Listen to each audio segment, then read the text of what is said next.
Hello, and welcome to the Vlogging Pod. Today we are joined by Sherry Ficklin, author of the best-selling Stolen Empire series. Yay! Welcome to the room today. Thank you for having me. I'm excited. Oh, it's a privilege. It's a privilege. Now, if you've watched my my videos or if you've listened in, you know I try to do a little bit of research on each author so that I can formulate the best questions, so to speak. Now, there's a lead up for that because I found this so funny when I did it. So, Oh no. okay. All right. Let's see. Now, as I was reading up on you, I heard that you studied at the Starfleet Academy. No, I tried. I tried really hard. I'm an old school Trekkie. My dad raised me on classic Star Trek, and so, but really, I feel like I'm an equal opportunity nerd. Like, if it's nerdy at all, I'm into it. So, but yeah, Star Trek's my favorite, probably. Well, based on what I had found, because putting it out there that you're part of the Starfleet Academy. And by the way, I have one of those little pins too, the Starfleet, because I am a Trekkie myself. Just putting that out there. I kind of like the next generation though, so I'm a Picard fan. Yes. I do like Picard. Awesome, I do. And have you watched the new series? I mean, I know I'm getting off topic here, but wow.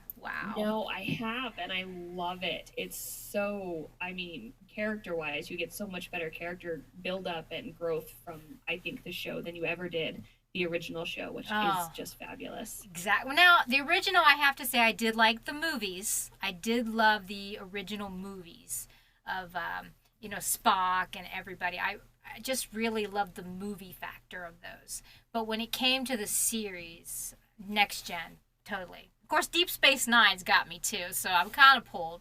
See, Anyways. I loved Next Gen. I wasn't a huge fan of Deep Space Nine, but I actually really liked Voyager. So, Yeah. Voyager I don't wasn't know, I think I bad. just liked the idea of a female captain. Well, yeah, women in power, I get you. Yeah. But based on that little bit I had found, I had a question for it. Are you ready for Okay. it? Okay. I am ready. Which ship was refitted in the late 2379? Was it A, USS Voyager, B, the LKS Cuvav, or C, US Enterprise E? Oh gosh, that is a tough one. It was probably the Voyager. Nope, C. No, it was I C. I Dang it. know. That tells you you're a Voyager fan right there. That says it all.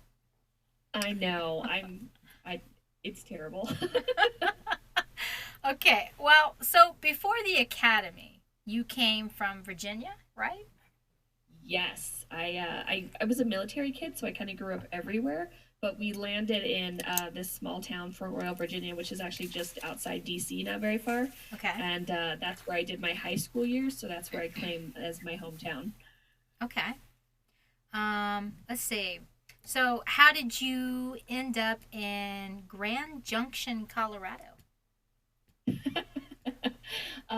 So growing up a military kid, my dad always said that there would be nothing I could do in life that would disappoint him as long as I didn't marry a Marine. So that's the very first thing I did. Like, Oh my I God. got, I left home to go to college and I met my now husband who was in the Marine Corps. And I was like, that's it. He's my person. So, but my dad ended up liking him. Well, that's good. That's good. Didn't Yeah, want you to so marry a he's Marine. actually from here. Yeah, he's actually from here. This is his hometown. He grew up here. So, and I didn't really have a hometown like to compete against when he retired. Uh-huh. So I was like, sure, we'll go to Grand Junction. Why not? Welcome to the room, everybody that's coming in. So you have, from what I've counted, I could be wrong, but from what I've counted, I have you down for 20 books.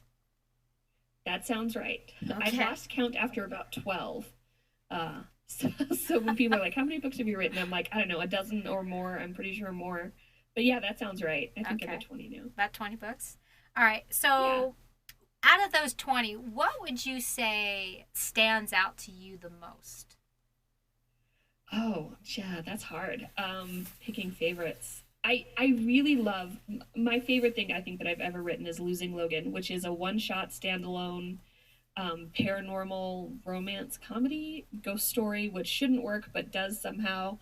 And I think the reason I enjoyed writing it so much is because all of the characters are amalgamations of people that I actually grew up with Uh-huh. and based on situations that actually kind of happened to us with a very paranormal spin. But so it was fun to be able to kind of throw all these great personalities of people that I actually know into this melting pot and come up with these characters. And I think I got my favorite review on that one too. Someone had emailed me and said that um, she laughed until she cried, and then she cried until she threw up. And I was like, perfect. Oh, that is awesome. You know what I've always thought that if you could build an emotion out of anybody, even if they hate your work, that is an emotion that you brought out. I mean, if they're just like, and they toss your book aside, you know what I'm saying? But to love it or hate it, really, in both ways, you can take Yes. as a compliment. Because I've read some books and I'll be yelling at the pages, no, no, and I'll be so frustrated, but I'll be looking for that next book. And that's where you got somebody, is when they are that much into it, where they're that invested. So awesome on that one. Exactly. Oh, Exactly. I think I've only read one book in my life that I think really disappointed me, and it was because I didn't like it or dislike it. It was just so tedious, and I just couldn't. It was like I'd never DNF books. Like I never don't finish a book, and I couldn't. I got probably three-quarters of the way through it and actually threw it away, which is like a cardinal sin in my house. I was just like, I can't. I'm not invested in this at all. So yeah, I totally get that. Like love it or hate it. It's either way. It's something. right. Welcome to the room, guys. Love seeing you come in. Thank you so much for joining us. Now, you just said D and F. Did I get that right? D and F. What exactly does Yeah. that mean? Did not finish. Okay. You DNF a book. You did not I finish. need one of those dunce caps, I guess. A DNF. That's funny. Okay. Let's see. This past June, you published an audio version of Kingdom of Shadows and Dusk. Can you explain to our listeners how this process goes? How you go from book to Audible? Right. Well, and there's a couple different ways to do it. I really like Audible. I like, this is probably an unpopular opinion. I like Amazon. I personally bow to our Amazon overlords. They've been really good to me as an author, so I don't have any issue working with them. I know Audible had some issues a couple months ago, but it's a really good format, I think, for connecting narrators and authors directly, and it really cuts out the middleman. So when I had the book finished, even before it went into print, I started auditioning narrators for it. So I took kind of a clip of the book and started accepting auditions. And I ended up with a fantastic narrator who I had heard about because she had done some of Casey Bond's books. She had done Mm-hmm. When Wishes Bleed for Casey Bond, and I loved that one. So when she auditioned, I was like absolutely fangirling, and her audition was, I mean, so emotional. The way she reads and the way her speech patterns, I mean, it just draws you into the story, which I think is probably the most important thing that I look for on that. So once she had auditioned, I went in and I accepted her audition and I offered her a contract.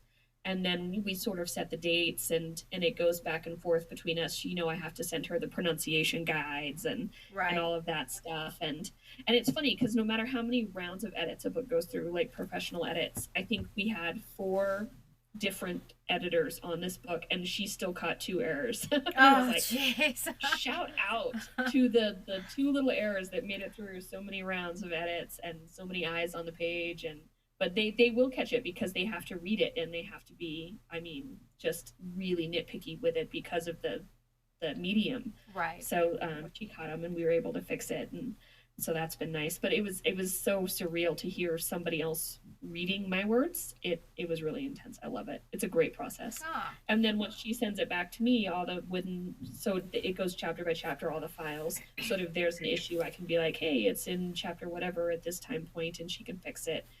And then we send it off to Audible, and they kind of do their thing, and then it shows up for sale on Amazon, and they don't really tell us when it's going to happen, so it just is just a surprise.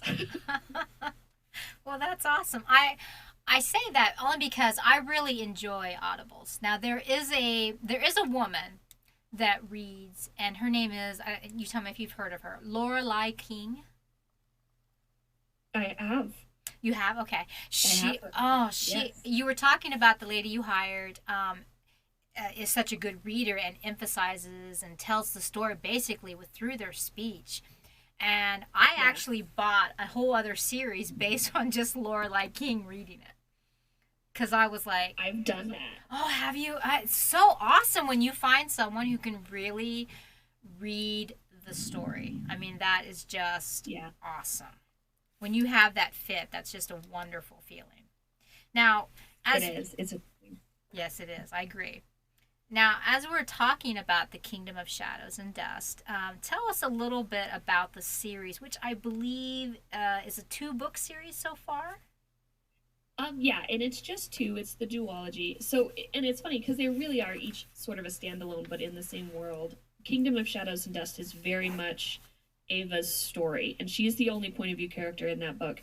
And then when we get into the new one, which is the Shadow King, it is Alden's story, but it is also Priya's story, and so you get kind of dual perspective, which is a little bit trickier to write, I think, but it's so much more. You get so much more of the world, and you get so much more enrichment from having these two very, very different characters that are really opposite sides of the spectrum as far as what they're doing, what they want. So that is their book. Will be the Shadow King. Okay, now just out of curiosity, because this will lead up to my next question. How old do you have your characters based at? How old? Mm-hmm. Um, I think that Ava was 16 or 17 Okay. when the book started, so she would have been 17 going on 18 by the end of it. And I tend to stay in that young adult range just because I think that it's really interesting to be able to write those sort of first emotions. Mm-hmm. When you're in your 30s or 40s and you've had relationships and you've had lots and you've had victories, and but when you're younger you're sort of experiencing those things for the first time, and that's, I think, way more fun from a storytelling standpoint to be Okay. able to show those experiences for the first time. Right. I agree with that. So as I was saying, I had a lead up for that. Okay. In 2015, you had attended a book expo, and it was here that I quoted you from saying. You mind if I quote you here? Go right ahead. Okay. I Heaven have help us. okay. I have steampunk, science fiction, fantasy, time travel, historical. I just sort of run the gambit. Anything that interests me, I can do that. And I put it all under that nice umbrella of YA. And it still has a home. Now, with that, do you still feel that way 6 years later? I do. It's when you start out writing, one of the pieces of advice you tend to get from people is to pick a genre and stick with it. If you're writing thrillers, you're going to be a thriller author, and if you write anything outside of that, it's hard to bring your audience with you. Mm-hmm. I think a good example of that is J.K. Rowling after she did the Harry Potter stuff, and then she went in and wrote her Robert Galbraith books, Okay. and it didn't really find an audience because it was so different in genre. But when you're writing under the umbrella of YA, anybody who reads YA will pick it up. And even people that don't necessarily read YA that are into that sort of genre will still pick it up. It's much easier to bring your audience with you when you can put it all sort of under this umbrella of genre. It just makes it easier, Okay. personally, I think. So when you're talking about YA, how do you prep it any different than anybody else would in a let's just say an adult fiction book? I mean, you have to be are you at the point where you have to be very cautious about how you word it because you're dealing with young adults, or can you be a little bit more liberal as how you're putting it out? See, I really don't. I don't have to be, and I think that's kind of another misconception about writing YA is Mm-hmm. that you get sort of these gatekeeper peoples that are like, well, if you're writing YA, then you can't have language or you can't have sex or you can't have whatever. But then there, for every rule, it has been broken and it has been broken successfully. So I think that there's plenty of freedom in YA. I don't think I'm restricted by it at all. I don't think that I have to be careful about the way I tell a story because I think teen and young adult audiences are very savvy with what they read. It's funny, most teens will actually read above YA. They tend to read more adult books, and more adults tend to read YA statistically. Just and I think that that's partly because as a teenager, you're living that life and you don't necessarily want to have your escapism in that world as well. Mm-hmm. Whereas when you're, 30, 40 years old, it's nice to look back on those years and be like, oh yeah, that was fun for the first time. And so I think there's kind of a dichotomy where you're writing characters at a certain age, but you're not necessarily writing for people of a certain age.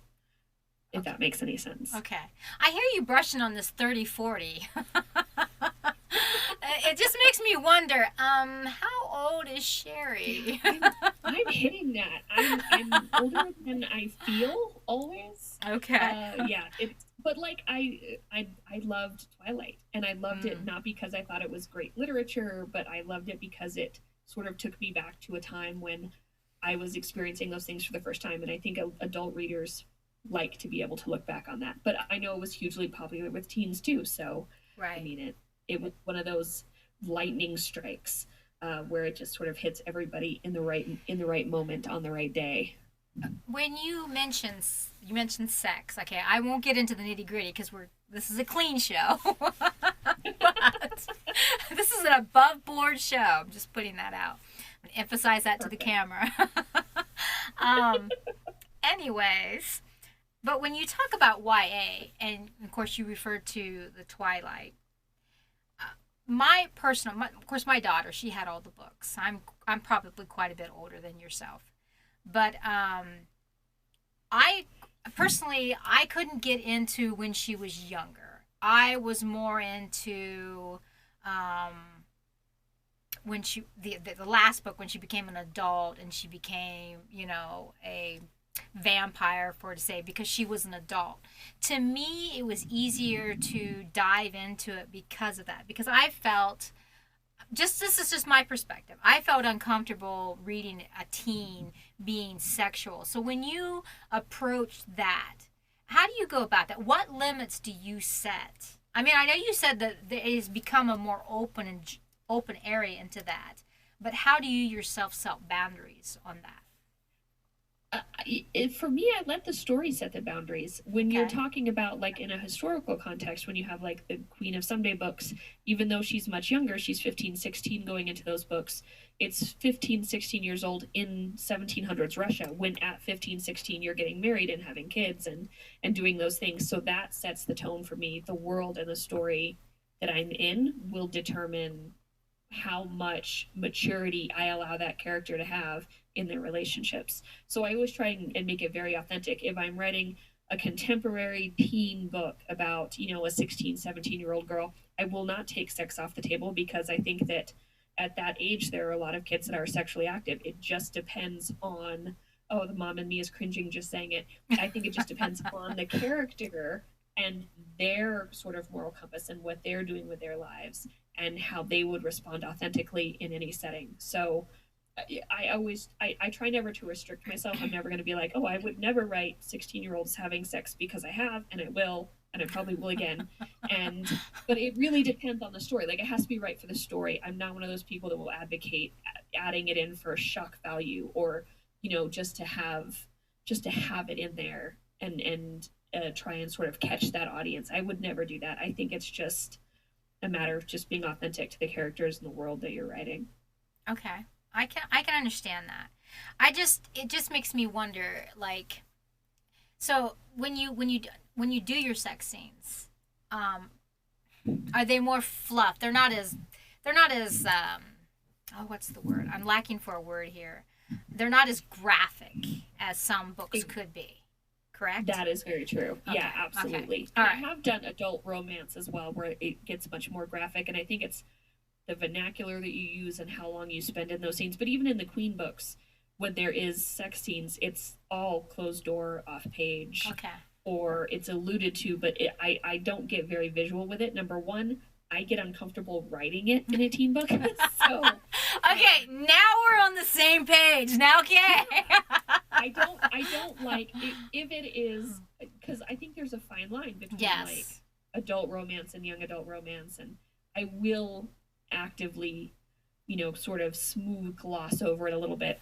Right. Though I will say there are some racy scenes in the Queen books. Again, it's alluded to, but it's very sort of off page, closed door. I don't, we don't get into the nitty gritty of it. I don't like writing that in my way and stuff. But that's a personal preference. Right. But I'm right there with you on that. Now, we're about 12, 11 seconds left. What would you want your readers to take away from this interview about you as an author? I think that I write a little bit of everything because I love a little bit of everything, and I love the idea of creating something that people can escape into. And that's what my books are. They're flights of fantasy, no matter what the genre is, and they're, just a way for you to step out of your world for a little bit and step into one of my worlds. So if I can bring that to people, that makes me very happy. Oh, wonderful. Thank you so much for being on the program today. I greatly appreciate it. Thank you. Absolutely. Having me. This was fun. Oh, well, great. Well, hey, I do my best. I tell you, I try to go and search, and I'd like to bring something different. But I also want our guests to come in and feel as though we're just having a conversation on the phone. I don't want to be, you know what I mean? Like, why? Give me the answers. Yeah, I'm over here holding the speaker. Just tell me why. I'm in the corner crying. Yeah. Okay. All right, the people are now seeing my tonsils. I'm laughing that good. Anyways, thank you so much. It was a pleasure having you on. Thank you very much for our listeners. And stay tuned to next Tuesday when we will have our next guest. Thank you again so much. Have a great one. Bye-bye.